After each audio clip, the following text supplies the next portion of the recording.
So in Mario Party 7, there's this really cool minigame I always liked called Fun Stackle Course, and it's a competitive 3D platforming minigame where the goal is to avoid falling into a pit, but to make the other players fall into a pit instead of you.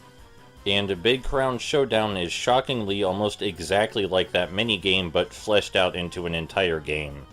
Borrowing the same camera angle, jumping mechanics, and even basic premise, Big Crown Showdown is a competitive, multiplayer-only 3D platformer where you make your way across a fun obstacle course while trying to punch the other players into the pits or hazards.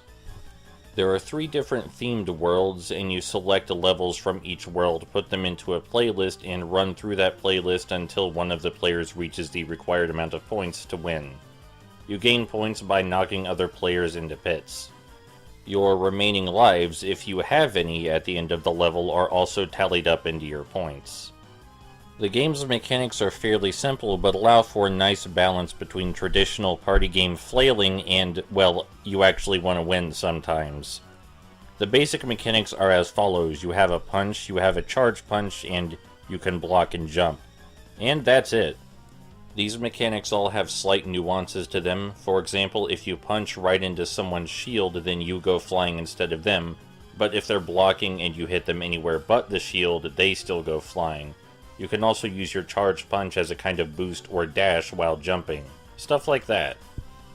The game's hazards also contain the same balance between general party game craziness and actual strategy, as you can genuinely use some of the hazards to utterly screw over your opponent.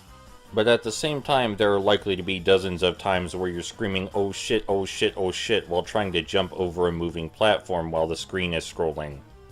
I try to maintain a certain tone while doing these game analysis videos, but I do want to clarify that this game is trying to be a really funny, crazy party game, and I was absolutely laughing my ass off the whole time, while me and my brother flail at each other using the punch button and knock each other into pits. It was a very entertaining party game. As a competitive 3D platformer, it's perfectly serviceable. It's a genre that I don't really think exists outside of this game and a couple of mini-games, and the hazards are unique and creative, and the environments look nice. The game also controls perfectly fine, and there's a low barrier of entry, but a high skill cap, so anyone can enjoy playing it. The most important component by far in enjoying this game, though, especially since it's multiplayer only, is having people with you that know how to laugh. While this game would have been perfectly fun and fine to play with the bots alone, the thing that really makes the game memorable is the memories and laughter I shared with my brother.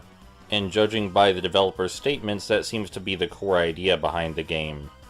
It's simultaneously a decent competitive 3D platformer and a game that's fun to just hop around and smash the punch button while laughing your ass off. And in that sense, it succeeds perfectly at what it wants to do. Also, like, one of the unlockable helmets is Asterix helmet from, you know, the French comic Asterix. So that's pretty cool. Okay, that's a Big Crown Showdown.